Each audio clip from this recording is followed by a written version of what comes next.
Good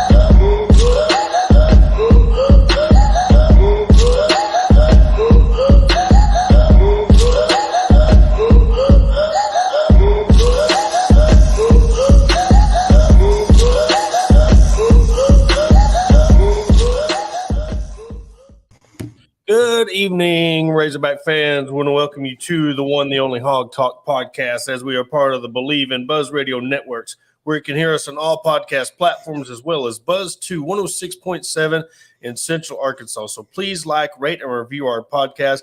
I'm your host, Porter Hayes of Sports and Culture Arkansas, and alongside me is Jacob Davis from Arkansas Fight. And all live shows are presented by the Arkansas Brewing Company in Ozark, Arkansas, and as well as Bet Online, the fastest and easiest way to wager on all your favorite sports contest events with first-to-market odds and lines. Find reviews, news for every league, including NFL, NBA, combat sports, esports, and even golf. So Bet Online continues to be the top online resource for all your sports information, from live in-game betting, props, and futures.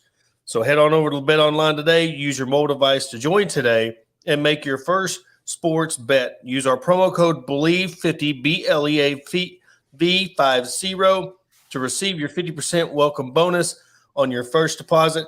Bet Online, where the game starts. And I do want to say, before we get into our show, we want to send our thoughts and prayers out to the family of Mike Leach. Apparently, he was airlifted to a hospital in Jackson. We don't know the details of what's going on, but from everybody that's been putting it out there, it doesn't sound too well.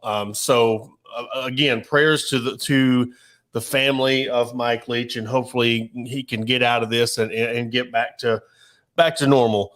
But Jacob, geez Louise, man, we decided to go on vacation. I went to Disney with the family.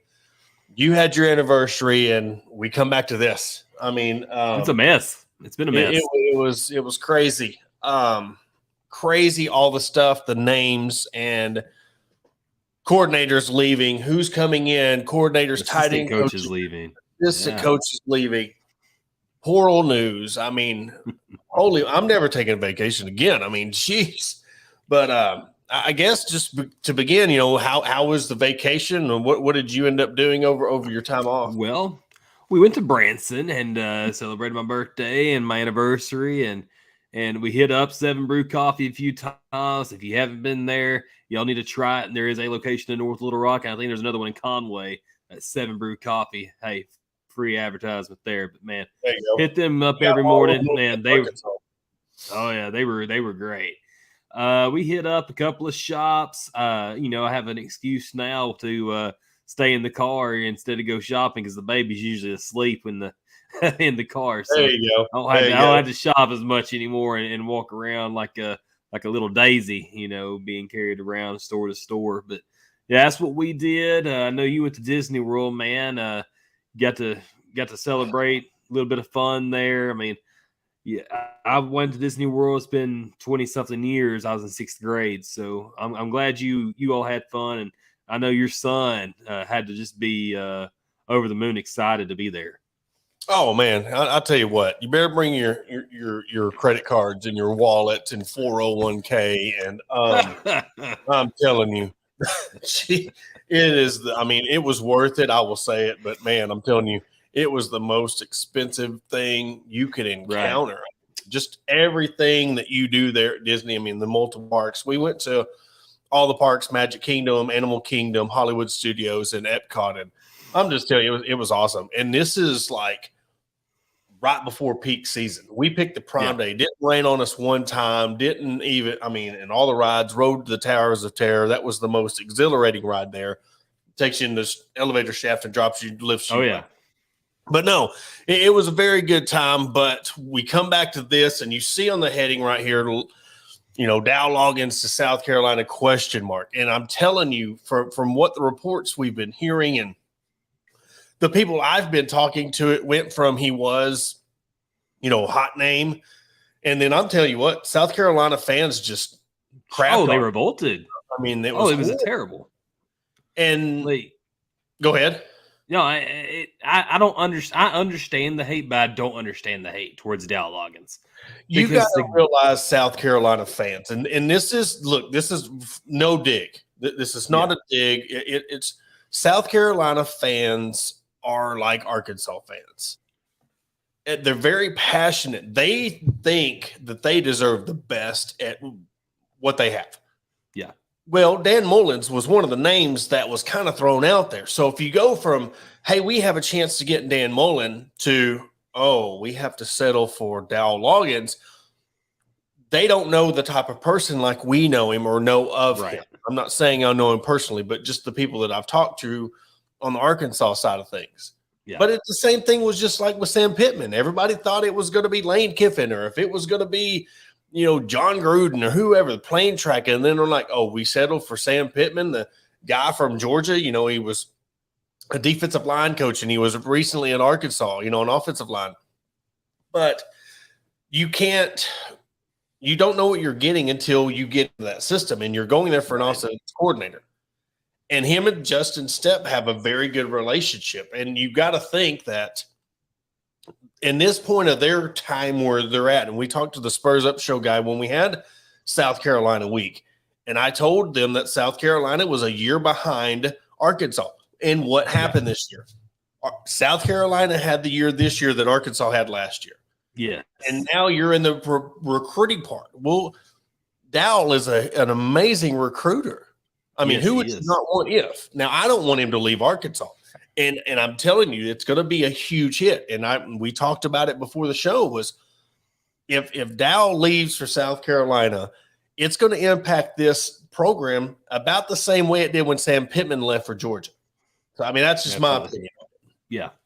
Yeah. So Sam Pittman, when he left for Georgia, everybody remembers like the Solomon Thomases that they were having, the super secret 5-star offensive lineman that Brett Bielema ran off to Vegas or whatever place he wanted to run off to and get and just have a good time instead of being able to be there as a head coach. Like if an official visitor's there, you want your head coach to be there, and dude wasn't there, and that's the same kind of thing now. Like it's different circumstances, but it's still kind of the same deal. Like you have your best recruiter on the staff, and I don't know what the feeling is or the vibe is amongst the coaching staff right now. We are outsiders looking in, and I don't know if there's any dissension right now. I mean, between the coaching staff or anything. That's nothing's been told to us.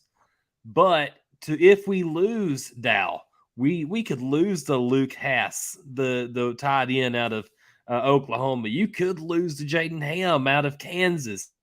You could lose several of these big time players that Arkansas has committed right now to the 16th ranked recruiting class in the country, and 6 of those guys were committed under Dow Loggins.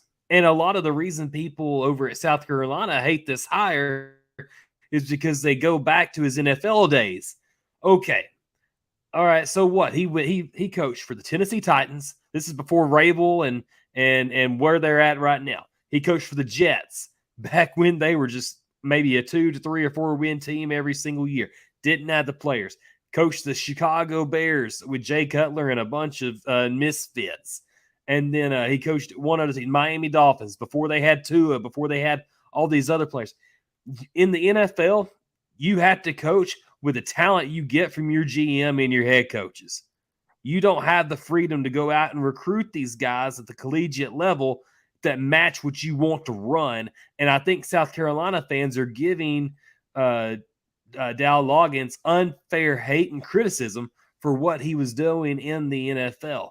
This is college football, and I think that Dow should have an even playing field. There's no telling what he's learned under Kendall Browse as far as running an offense. So I think they need to calm down a little bit on the hate and embrace the guy a little bit. Well, and the thing is they don't understand when you do things behind the scenes. That's the biggest thing that gets lost in the transition of this. Yeah. They just see him as a tight ends coach. They see him as this and they see him as that. But this is the way that I view Carolina fans is and dealing with it. It's just, okay, so they beat Tennessee, beat South, and they beat Clemson. You know, they had all these first and these. Yeah. So, but they think they're back up on Georgia and Tennessee's level again. They think they deserve, well, we're going to go out and get whoever we want. But that's not always the case. I'm not taking anything away from Dowley. It's just a fact. I think he can go over there and do a great job. Yeah. I mean, I think, and from what I was told is he's not going to be on staff next year, but whether he goes to South Carolina or where. I was just told that he will not be on the staff next year. That's just what I'm hearing when it comes to, and another thing, we have to be real about this. We're all competitors. We're all men. We're always in our jobs. We're wanting to be the best we can. We can't sit here and not sit on the fact that Loggins, Dow thought that, hey, Riles might go somewhere and I become the OC at Arkansas. Now he's not getting that chance. He's going to go prove. You're getting somebody who wants to prove himself. You don't think he's not looking at all this stuff. He's going to go somewhere, whether it's South Carolina or wherever, and you got that chip on your shoulder where you got something to prove. All right, you see me as a tight ends coach. All right, let's see how it goes. And all of a sudden say you go to South Carolina, you're teamed up with Beamer, you're teamed up with Justin Stepp, along those lines of those guys.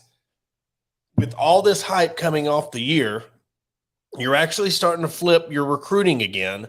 I mean, it's the perfect storm, but this is the bad part of social media where the fans just uproar. And that's what the biggest thing, as much as they want to say it or not, the fan uproar kind of cooled things down a little bit, but it's like it's catching fire again. And all points that, even from the South Carolina part of it is he's going to be the next OC there. We'll see, wait and see on that. But, it's just, you got to remember where we kind of heard it first. I mean, you were on a radio show in South Carolina, you started the scoop, but it's just funny watching these people saying, oh, this guy can't say this and that. He don't know anything. What's going to happen when it happens? Right. And the thing is, like, it wasn't just South Carolina fans that were crapping on this hire or this potential hire.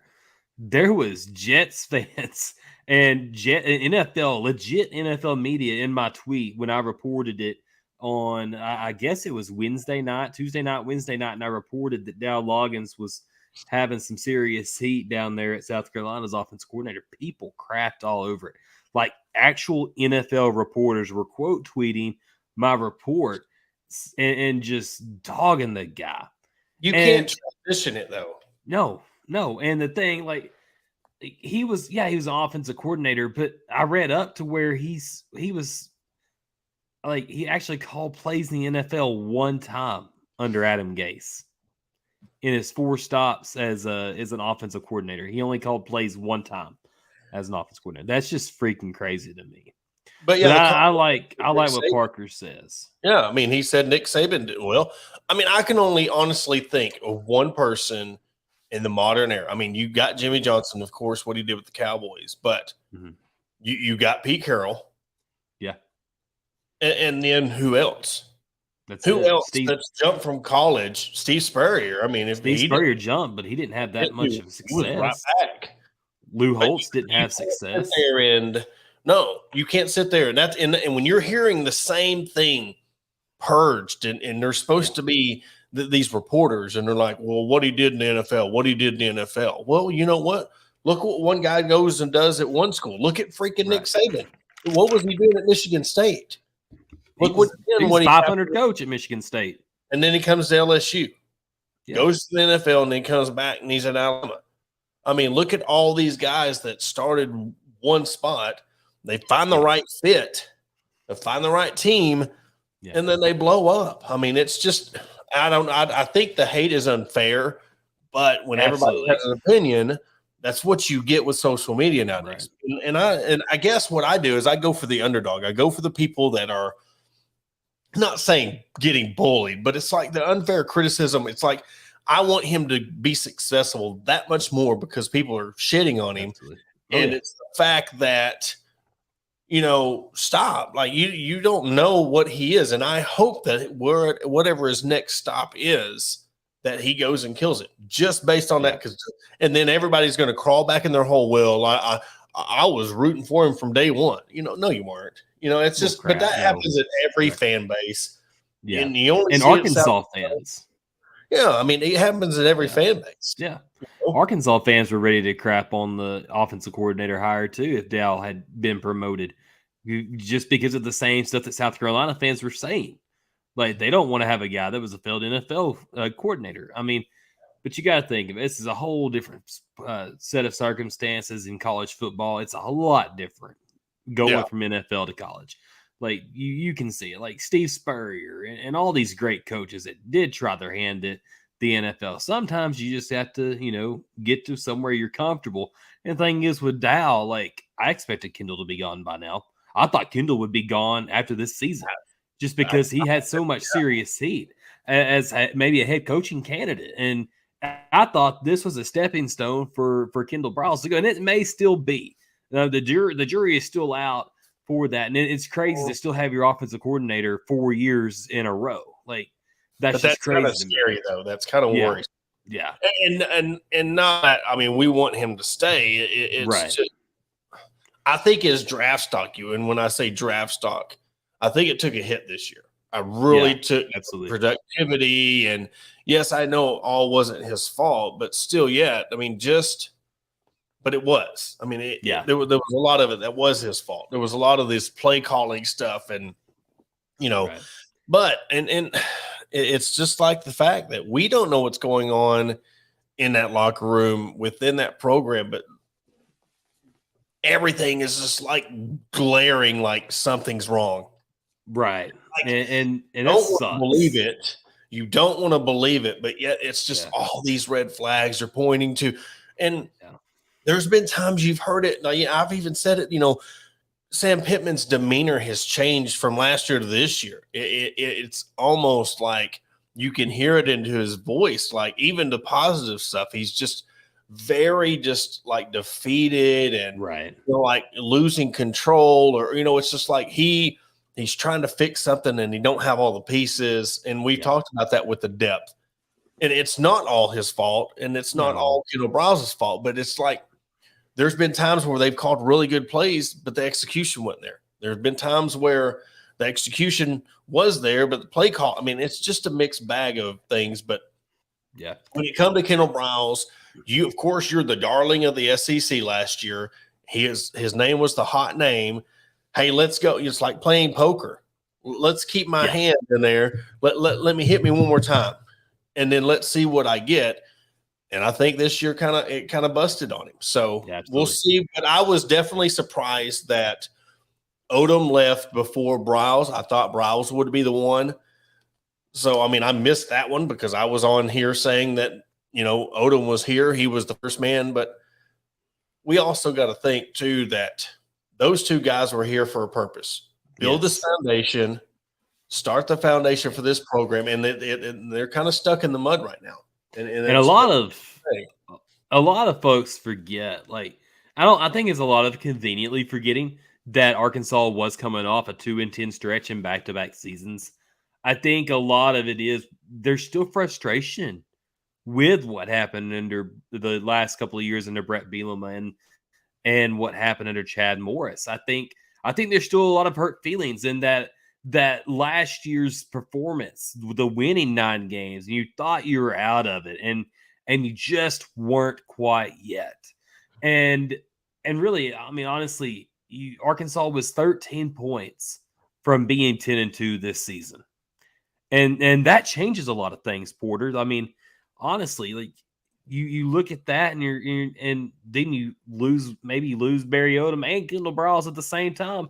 And then you're having and then, like, if you do finish 9-3, 10-2, it's a whole lot different feeling right now than sitting 6-6 trying to figure out, oh man, we need to get rid of our coordinators instead of, oh, our coordinators got poached. Like, that's the difference between those. There's 13 points from our coordinators being poached or us trying to have to figure out what we need to do to get better. And Arkansas did get better this weekend with the additions of Josh Braun and Andrew Armstrong and Jacoby Criswell out of the portal. Like, we can say things aren't looking good, but they are getting better. That's building quality depth along the offensive line.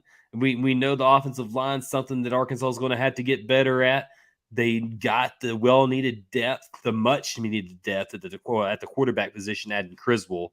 And then you add Andrew Armstrong, who's a just absolute freak. I don't know how folks missed him while he was at Bishop Dune and going to Texas A&M Commerce and then blowing up, having 1,300 yards and 13 touchdowns this past season. But that was a grand addition to the wide receiver room. So Arkansas, not everything is as bad. The bad isn't as bad as what we think it is, and the good isn't always as great as what we say it is too. So we have to keep it kind of in a, I don't know, just, it's not always as bad as it seems, and it's not always as good as it seems. Yeah. It's always somewhere in the middle. And I think Arkansas right now, I think there's a lot of frustration there. And I'm going to finish up by saying this. Like, there's a lot of frustration because we're ready to get this defensive coordinator stuff out of the way. And it's only day 6 without Arkansas having a defensive coordinator. I think if they can, you see the names of Trey Scott and you see the name of Jeff Collins and you see the Ron Roberts done deal tweets everywhere. And I was one of them that reported it. Like, I didn't say it was a done deal, but he was an emerging candidate. And then others came along and said that they're pretty much, finalizing the deal. And then it just broke through. I think if something can just land and just stick, I think a lot of our problems, especially on social media, will be completely over with. And then we can just move on to the next era or the next season or the rest of the off season. Yeah, and that's where the early signing period hurts. Yeah. I mean, right. You got guys that aren't even, you're trying to, leave, say you leave Arkansas, and then you got to hit the ground running and try to build your class up because of the early signing period. But I don't know. It's just, look, we got to realize, and look, and if Jacoby ends up being a stud, if these guys keep on being a stud. But you know what? We're in the SEC, and if we're going to start getting up, we need to start getting these guys that can come in from a D1 level and produce. I mean, I don't know what Jacoby did at North Carolina. I mean, but when you're behind those two quarterbacks that they have back to back, it's kind of hard. Yes. And to me, it's like seeing what Kendall has done with KJ. And there's times where KJ's a dog. He's a whore. He's your guy that leads your team. Yeah. But when you look at Jacoby, and he's the same type of quarterback. And it's almost like, all right, you see the play calling and you see everything coming in. So, yes, we do get, KJ comes back and he's coming back next year in quarterbacking. But then you look at what you have after that, or if something happens to KJ, you've got the same exact model coming in. Right. So, I mean, I don't know. We had a lot of hopes for this year. A lot of things happened, but there was a lot of things that wasn't their fault, but there was a lot of things that was their fault. And I don't know, just like I said, things that are going on the inside, things that happen on the outside. When are they got to start making progress? And we talked about this at the beginning of the year. In the SEC, you can manage if you went 9-4. Okay, you can go 8-4, 8-5, or 8-4, 7-5.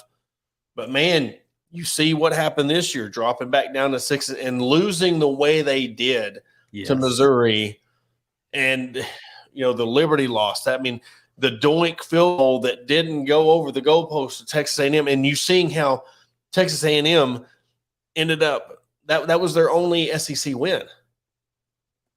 Or no, then they ended LSU. But I'm talking about up to that point. But you see how all that happened, and you're like, yes, it's 13 points, but it's like you got to make progress, and if you keep putting yourself in positions for teams to beat you, you're going to get beat more times than not. Yeah. And they need depth. They need depth. They need depth. And Yeah. that's where it gets tricky when you're constantly losing your coordinators and the key piece that is your tight ends coach. If you lose him, it's going to set you back 2 years on recruiting. And it is. You're losing your key recruiter when it comes to that offense. Yep. You're absolutely right. And that's the thing. Like, you have the 16th ranked recruiting class according to 247 Sports right now. And if you lose like two of those guys, you're going to fall significantly in the recruiting rankings. And then you're going to have to figure out, well, who do we get now? You're basically, well, do you go into the transfer portal and say, hey, I got some extra spots? So not all is lost. Like, this is a whole different thing with the high school recruiting now, because you have these portal guys that can come in and help you too. Most of these guys have like 3 or 4 years, and they're looking for new starts. So, and that's the saving grace of the recruiting scene right now, is being able to go out and get these portal guys too, because like the special type of players, like the Has or Haas kid from Oklahoma, the Luke Haas, like those are special type of players. And yeah, you're going to lose them, but there's some special players in the portal too. I mean, you just have to go out there and outbid for what you want. So that's just part of the game now, Porter. Yeah, and I just think they are they're losing a lot. Yes. And that's where you're scrambling of, okay, yeah, you can go to the portal and you could pick a couple guys like your Drew Sanders or, Right. McLaughlin. But when you look at what's leaving and it looks bleak, because you're like, you're having to replace so much on offense and defense. Yeah. And that's where it's like, okay, so you bring in Jacoby, you're bringing in, and you're bringing in a guy that's going to sit the bench unless. So, that one don't even count. We can say all we want about Jacoby. He's not going to come in and take KJ's spot unless something happens to KJ. So now that's not a wasted deal, but that's that player. We just put it. He's on the bench. Yeah. Unless something happens. All right. So then you bring in the wide receiver. That FCS receiver. Okay, is he going to be ready to come in and play in the SEC? We've seen what Hazelwood come over from Oklahoma, and he's shown glimpses of things. But you need to produce 8, 9, 10 weeks in a row. Yeah. Because that's where we're at, and it's not getting any easier. Yeah, and a lot of people are like, "Oh, he's an FCS guy." I think the staff has done a good enough job of evaluating talent, especially if you have the chance at getting an FCS level player like John Ridgway. Like, nobody knew who the guy was out of Illinois State a couple of years ago, but then he goes in the portal. Arkansas jumps on him first, and then you had the Texas, you had the USCs, you had the Nebraskas that are after him too. Arkansas ended up getting him, and he was a major player on the defensive side there for Arkansas. So, I think you had to be careful when evaluating the talent as far as it comes to the FCS players. But the guy looks kind of like what a Matt Landers did this past season. And he came over from Toledo and looked pretty good. He had over 700 yards and I think 7 touchdowns this season. By far the best year he's had. So this staff has done a very good job, and not just adding like just random players that you're just like, oh, just get him. We got to pad our roster. Like, they do a really good job of evaluating what their needs are. I think Andrew Armstrong, who is the FCS receiver, will do well. I'm not saying he's going to have 1,000 yards receiving in year one, but I think he could have a Hazelwood or a Matt Landers type of season. Well, another thing is, you've seen how long it took Landers to get going. That's the thing we talked about. That season. And especially when you have quarterback issues and your quarterback's, injured or fighting injury, he's not on point. And then you bring in Malik and he can't throw. He's just a running quarterback. How long is it going to take these in a game where 1 or 2 losses, there goes your chance of being in the college football playoff. Right. You know, Yeah. I mean, you're in that position. So you really have to think about and really stress what type of guys are we bringing in? Yeah. How many guys do we need to bring in to get this thing going? I mean, it's just it's one of them deals that we'll keep on. We're up against a commercial break, but we'll keep this conversation going. But I guess just my biggest deal is like I'm tired of, and I shouldn't. I mean, we talk about it every year. We shouldn't get our hopes up, but it's almost like going into next year.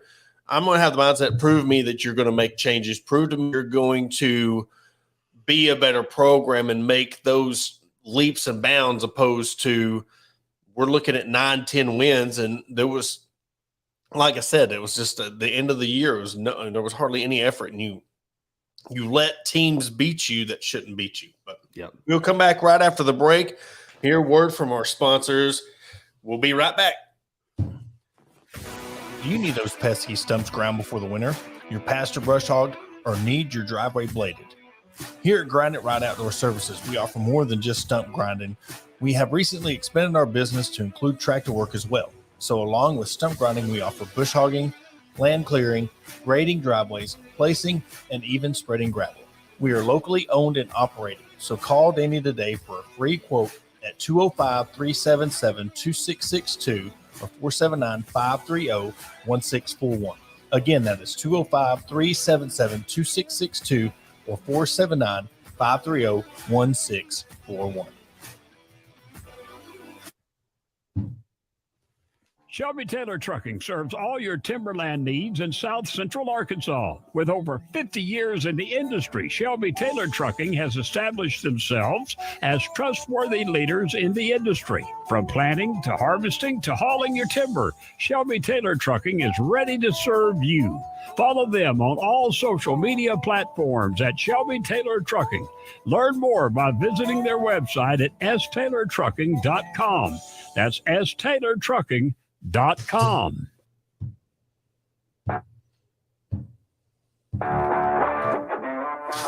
McCoy Tiger Drug Store of Sheridan, Arkansas, has been the top pharmacy in all of South Central Arkansas since 1895. They were also the 2020 Good Neighbor Pharmacy of the Year. They not only fix you up with your prescription with timely and friendly service, but also an elite gift shop. All your OTC needs, baby and wedding registries, tuxedo rentals, and much more. They're located at 821 North Street in Sheridan. Give them a call today at 870-942-5121. Camelot Exteriors specializes in identifying hail, wind, and other storm damage, as well as residential and commercial roof installations and re-roofing. We use only the highest quality materials from certified suppliers while putting a lifetime labor warranty on all of our roofs. Our mission is to provide our customers with the highest quality roofing project customized to fit each one of their needs and to provide exceptional service through the entire process. Camelot Exteriors is based in Norman, Oklahoma, but we proudly currently serve 9 other states as a premier nationwide roofing company. So call us today at 833-799-7663 for your free estimate. Camelot Exteriors, your storm damage restoration experts. And we want to welcome you back to the Hawg Talk podcast, and we'll continue on with the DC talk and just another opening, like I said, that I was very surprised about. We all thought he was going to Tulsa. We thought he was going here. So I guess what was surprising me is he went to UNLV. I mean, I didn't know if he had any connections there, and I guess that's what's the surprising thing. And of course, it makes me feel the way I do about what's going on the inside, that he just want to get out of Arkansas, that he just want to go somewhere and prove that he can become a head coach again, have that itch. He sees what's going on, and I mean, how much, the social media and people on the outside just blitzed, his defense and everything. But look, when you had the things that you had going on with Slusher and Catalon and, Drew Sanders, and Bumper Pool playing hurt, almost like a Grant Morgan situation, that does a toll to your defense. And again, when we talk about depth, and your guys are playing hurt, I mean, there's only so much you can do as a defensive coordinator. And there's only so much that you can do when your back's against the wall, and sometimes you're like, hey, I mean, enough's enough on it. And, if we're, everything was cool, this time last year, man, Celebration was playing on every, the jukebox was turned up. Now it's not that case. But I mean, unless something happens and changes where they just load up and just kill it in transfer portal, I see a similar situation happening next year. And what is going to happen? We're already talking about this seat getting warm.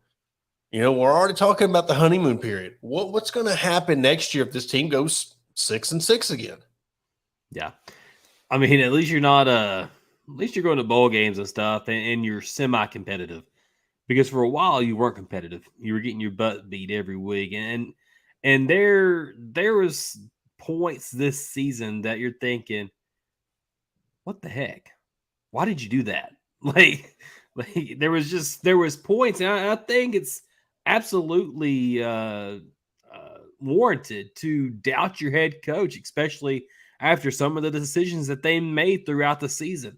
Whether it was KJ being hurt during the Liberty game and not putting Malik Hornsby in there to maybe not save the day, but at least try to give Arkansas a different look to Liberty, or think about the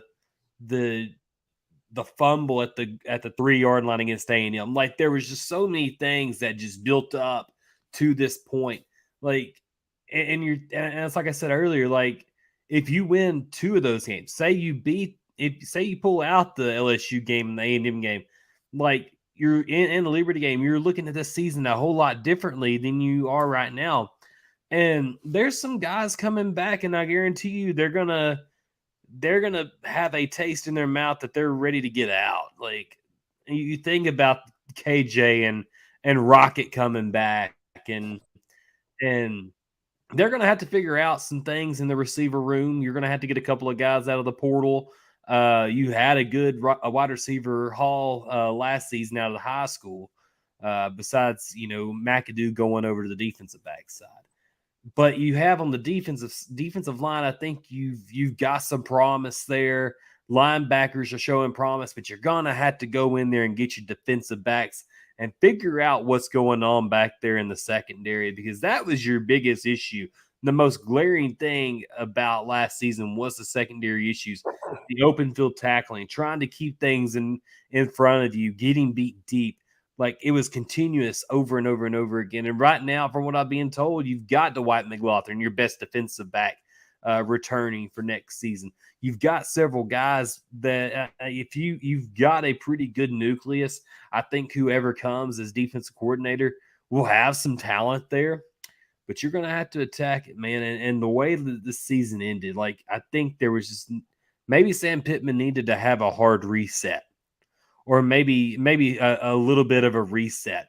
Let Barry Odom go. I mean, and try to reestablish some belief that this thing is still going forward. Like, yeah, we took a step back, but we can build off of things. Like, you have to maybe not use us as an underdog, or have the underdog mentality, but say, look, guys, we were this close. We fixed these problems here, and we hit that next level. We get back to where we were a year or two ago. I don't think you can go 6-6 again next year. I think you're going to have to build off of that, but I think 6-6 gives Sam Pittman another extra year on his contract. I mean, I don't think he gets an extension or anything for going 6-6 again. But I think if you exceed like 7-5, 8-4, like, it continues, the Pittman experiment continues. So yeah, I don't see him getting fired next year. No. But unless something like a 3-7 season happens, and I don't see that even happening. Like, I just don't see it happening. There was just alarming things of, like I said, with things that kept on happening that Sam allowed. Like, yes, Browse is calling the plays, but there should have been a point in time where he stepped in and said, no, we're not going to do that. Yeah. There's times where you look at the defense, and if they kind of had a inkling that hey, you're losing your defensive coordinator. Or Odom's not going to be back next year because of how things are going on. Then you see the way they got pushed around against Missouri. I mean, things like that. That's what the alarming thing of you're sitting there watching a team that is in a corner. Yeah. You want to beat this team that you're not calling a rivalry, but it's not much when you've only won it a couple times. And like I said, you're letting a team of lesser talent push you around and manhandle you when they shouldn't. Yeah. And you let that team beat you again. And it just seemed like there was a quit or something going on. But it's funny how, people get called out for, hey, I quit the team. And then they want to clap back on one of our most reliable reporters in Arkansas and Hutch. You want to clap back at him when the coach basically said the same thing. So talk to the coach about it, You're but right. No. I don't know how they fix this, and that's why I am the way I am, feeling the way. But you see how the season ended. You've seen how the last couple of games went, and it was a roller coaster. You beat Ole Miss, and you're like, okay, things all right. Here we go. We got everybody healthy again. KJ's back. We got things rolling, and then you just lay an egg. Oh yeah. And it's very frustrating because you let a team that you're trying to recruit against become bowl eligible and hang that banner of we become bowl eligible. We're going to this bowl game because we beat you at the end of the season. And I know it's a hard place to play, but it's like I'm almost at the point to where we've sat here for 4 years and done this. And we've always been like, the fans are saying, should we as fans accept mediocrity? Should we accept this? Should we? And we've always defended the team like, hey, give it time. But it's like I'm about to start, like, the more this goes on, the more I'm on the fan side of this. Like, you shouldn't, like, I see it, and I'm sorry, there's no disrespect to the kid at all, but when you see that who you're bringing in, you're like, that's not what we're going to do to make this team better. Yeah. And it is frustrating because what this team can be, and to see you're losing your coordinators, you're losing the guy that can build this team back up, and you're letting him go to South Carolina. And if the reports are, true, I'm just throwing it out there that it's not a done deal, but I'm saying if that's happening, you're letting him go to South Carolina. You're making another program better that you got to play against. Yeah. You cannot let that happen. If you're in a set position where you're Georgia and you've established yourself where you can let somebody go to make their program better and you're set, but when you're trying to set your own foundation and you're losing the foundation and somebody else is getting better, that's not good. Yeah. It's just where we're at. I know I hate to be so negative about it, but just how everything's played out and seeing what's going on. Like I said, I hope things turn around this transfer portal and we got guys that come in and kill it, but I'm not seeing anything that's making me think otherwise. This is going to be a 7 or 6 win team next year. Yeah. Let's go to basketball for a little bit. Yeah. I feel like we're beating the dead horse right now because I know it is. But we can move on and end it on a positive note because I will start off.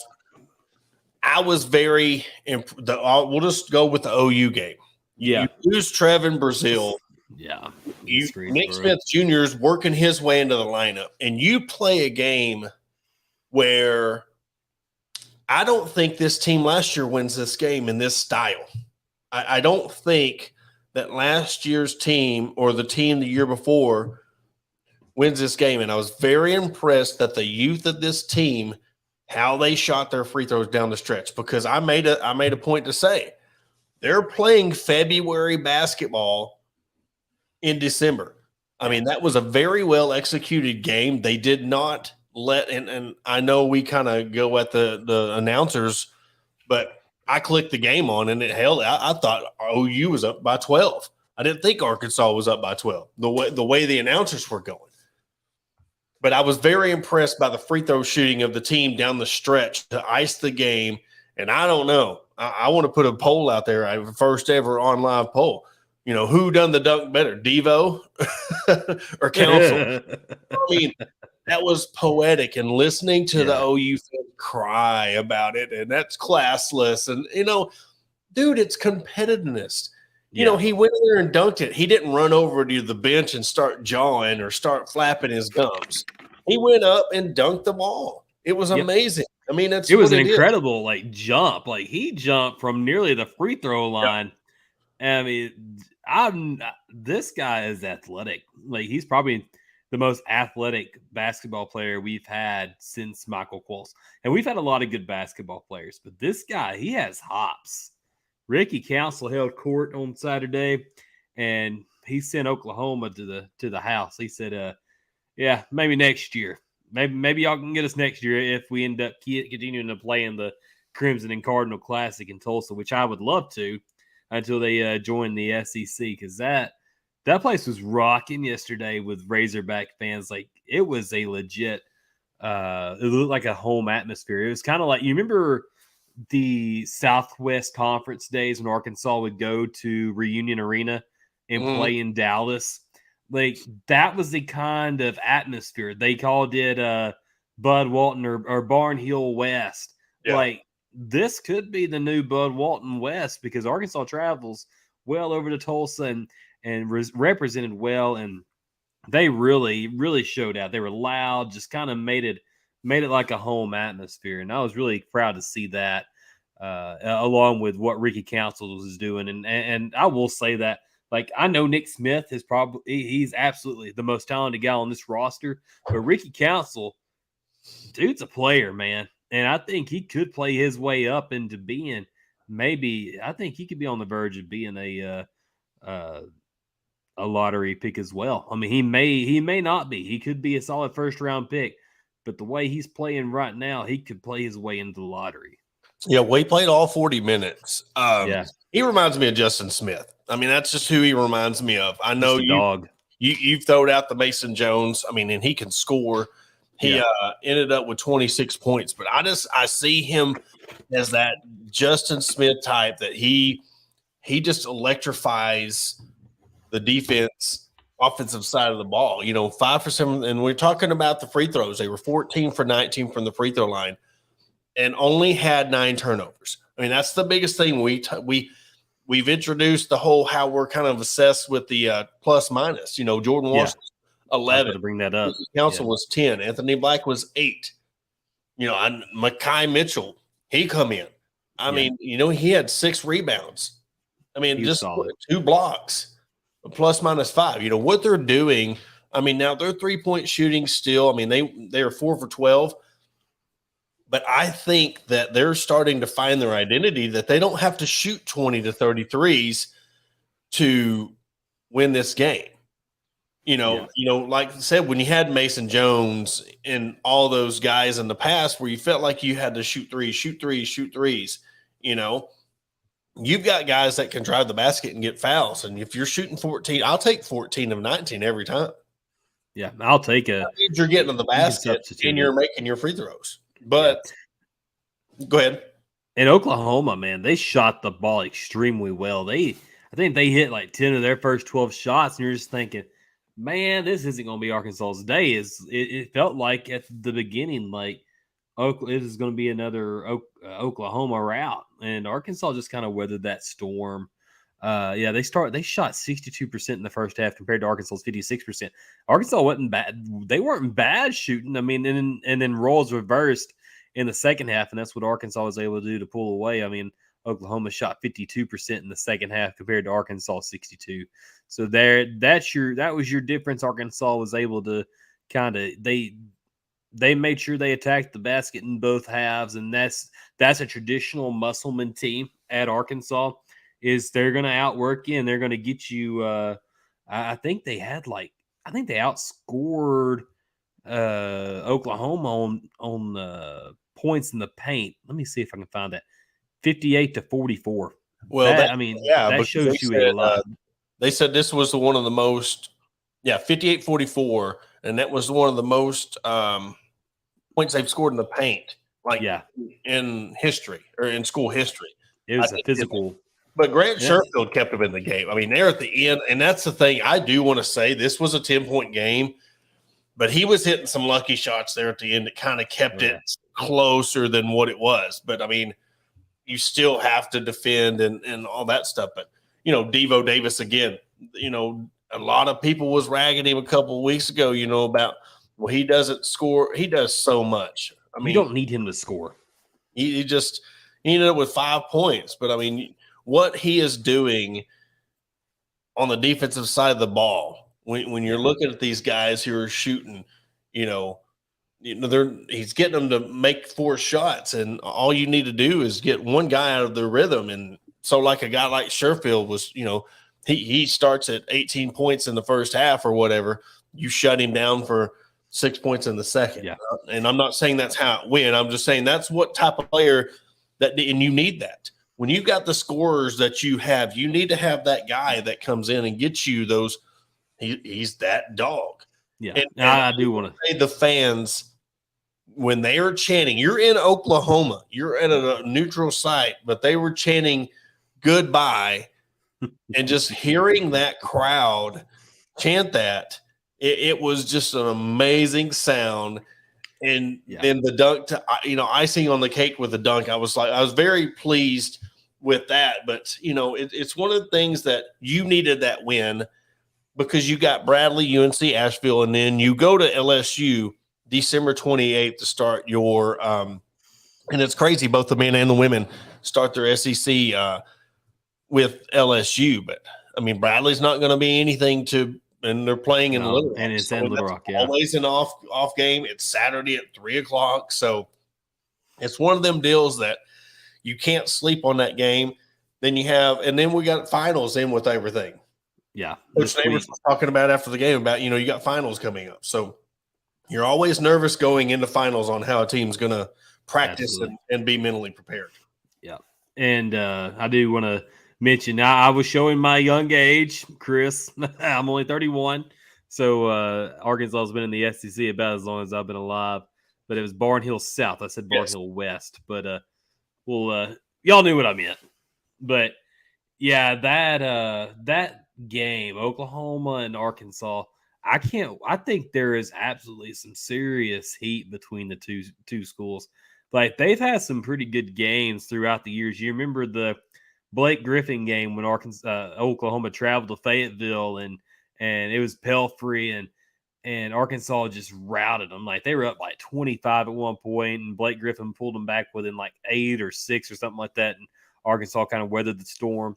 Like, that was a crazy game. And then you return the next year and then play them in Oklahoma, and then you play them at the Phil Knight Classic up there at Oregon, and that was a classic game. They had to play Buddy Hield in that one. Like, there's so many good Arkansas-Oklahoma basketball games through the years. Like, I feel like it's an underrated rivalry, and I can't wait for them to – maybe we can meet up with Oklahoma twice a year in the SEC.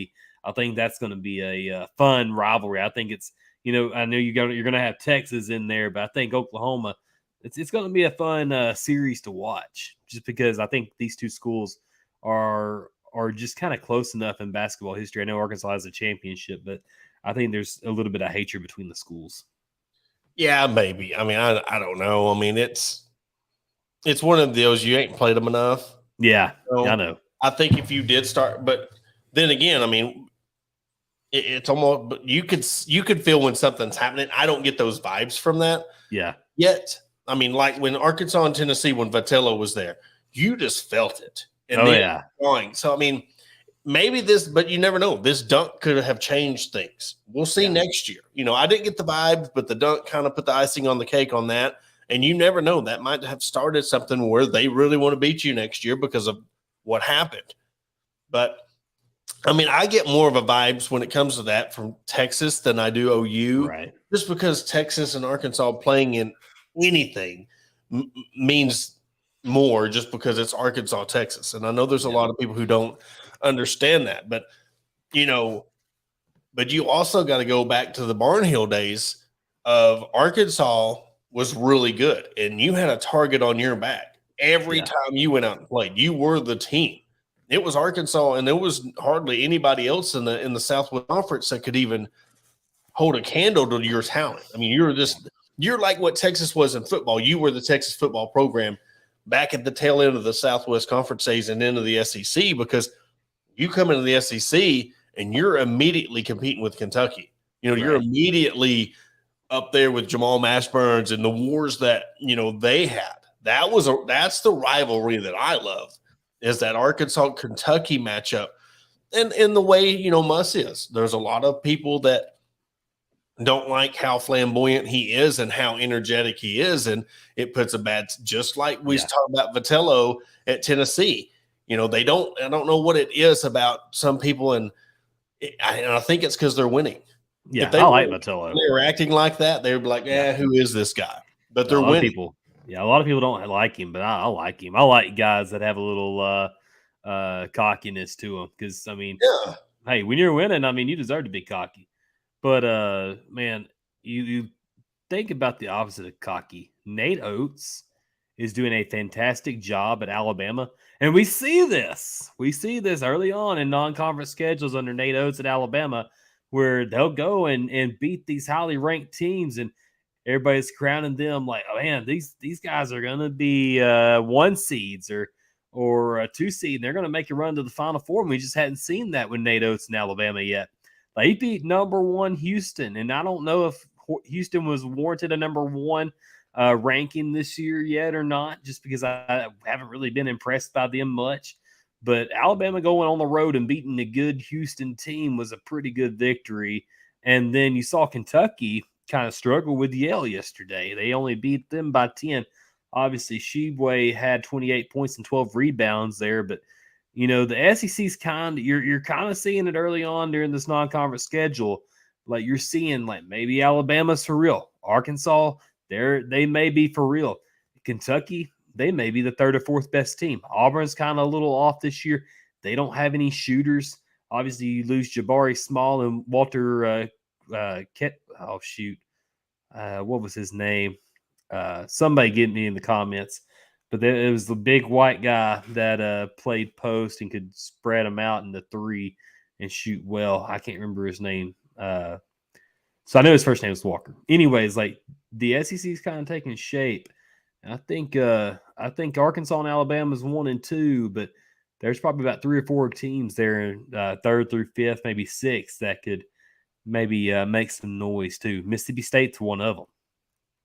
Well, we'll find out Wednesday, January 11th. Alabama comes to Bud Walton Arena. So, and that's the good thing is you get Alabama at Bud Walton, you get Kentucky, you got to go to Auburn right before that. So that's where this stretch is. You got LSU, Missouri at home, which I think that is going to be an underrated attribute to that game is at home, because Missouri is weird. Football and basketball, it's just a weird place to play.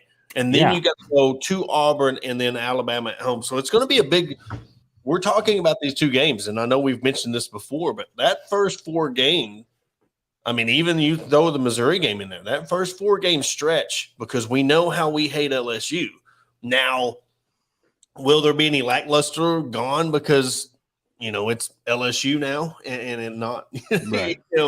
How that plays out. But, you're going to Auburn and you get them. This is the biggest difference, that the thing that could really play against Arkansas. You're playing at Auburn a Saturday night at 7:30. You have Alabama coming to you on a Wednesday night at 6:00. So you reverse those 2. That could be the difference between that's 2-0 and 0-2. That's kind of not getting shafted, but it's the fact that it's a Wednesday night at 6:00. I understand it's probably going to be hopping inside of Bud Walton Arena, but you're having to go to Auburn at 7:30 at night on a Saturday. You're going to get the best of the Auburn fans. The students are going to be rocking. Like, there's a lot to be excited about in the SEC schedule. I think the SEC is a little bit better than what many thought it would be. You've got 7 or 8 teams in the top 25 right now. And then you have, I think LSU is going to be sneaky good. I would hate to play them at home in the first game on December 28th. You've got Justice Hill, who's a former Razorback, who got the game-winning buzzer-beating shot to go down yesterday against Wake Forest. They won 72-70, and one of their players, and I can't remember who it was, but he scored 32 of their 72 points, or 35 of their 72 points. So obviously they've got some pretty good offensive firepower, and they've got 11 of the 13 guys that are brand new to their program. And then Mississippi State under Chris Jans, who you remember Chris Jans is who Arkansas Eric Musselman coached against in the Sweet 16 or round of 32. It was against New Mexico State last season in the NCAA tournament. So obviously there's going to be familiarity there. So I mean, the SEC I think is going to be a little bit tougher. Obviously, I think Missouri was 9-0 before they lost to Kansas yesterday as well. So yeah, the SEC is a lot better than what I think a lot of people give it credit for. Well, and everything will shape up too. Oh yeah, absolutely. Talk, and this is the thing. That's why I think they should start basketball season a little bit later, because until the national championship, I mean, let's be real, sports fans. You know, I mean, we're paying attention to our school, but until football season's over with, you're not really paying attention to, basketball. And I think not the average fan. Not the average fan. You're right, and I think that when it comes to this team, and that's why it really impresses me, because you lost a guy that was like I said, I know I keep comparing a lot of people to Justin Smith, but Trevin Brazile was one of them guys, Qualls-like guy that was getting you the buckets and the boards and dunks, the highlight reels, and you got him out of your lineup. Yeah. You're dealing with the Nick Smith injury and him finally coming back into the lineup, and for them to keep playing the way they're doing, I think this team is rare, because you had a lot of hype coming into this season of who's going to score what points. They're playing defense. They're accepting their roles. And I mean, I kind of think Devo had a come to Jesus meeting of, hey, you need to, this is going to be your role. You got all this freshmen coming in. And I think it was kind of a hard pill to swallow, which would be anybody. Yeah. You're that one missing piece from last year, that you're it. And here it comes back, and you're kind of having to take a back seat. But now he's, put his foot in the ground, and you've seen what he's done with the opportunity he has. And I'm just like Absolutely. I said, I can't wait to see what this team does. But yeah, SEC season starts with LSU, and that's when it goes. That's when we're going to have go time, and the first 4 games we'll really know what this team's about. Oh yeah, absolutely. I don't know if you've got anything else to add, but again, if you will, go to Apple Podcast and subscribe if you do listen, and you can't catch us live every Sunday night or Monday and Tuesdays with Porter's shows during the week. If you just go on there, subscribe, leave us a 5-star rate and review, and kind of keep continuing the algorithm stuff. If you can't find us there. The algorithm can help shift. You can help shift it with a little subscribe and review there. So, and you can always watch us on Facebook, Twitter, and YouTube. Yeah, and tomorrow night on the Weekly Women's Sports Report presented by Fordham Lee Distillery, we will have from the Arkansas soccer team, Jessica DeFilippio, led the scoring in postseason in the NCAA tournament. I mean, amazing scoring run, another Elite Eight run. So, really looking forward to that tomorrow night at 6:30. And then Tuesday night, we'll have another recap show, kind of really just mainly make this about basketball season, what we've seen out of the first 10, the first games, what we look for coming up into the conference season, and just keep the content flowing as much as we can for the fans. So we'll be on Sunday, Mondays, and Tuesdays. I know the shows might change up. A lot of it depends on the availability of the guests we're trying to get. So just stay tuned for tomorrow night at 6:30. But, we're always presented by Arkansas Brewing Company and Bet Online. But for Jacob Davis, I am Porter Hayes, and we will catch you tomorrow night on the Weekly Women's Sports Report. Go Hogs.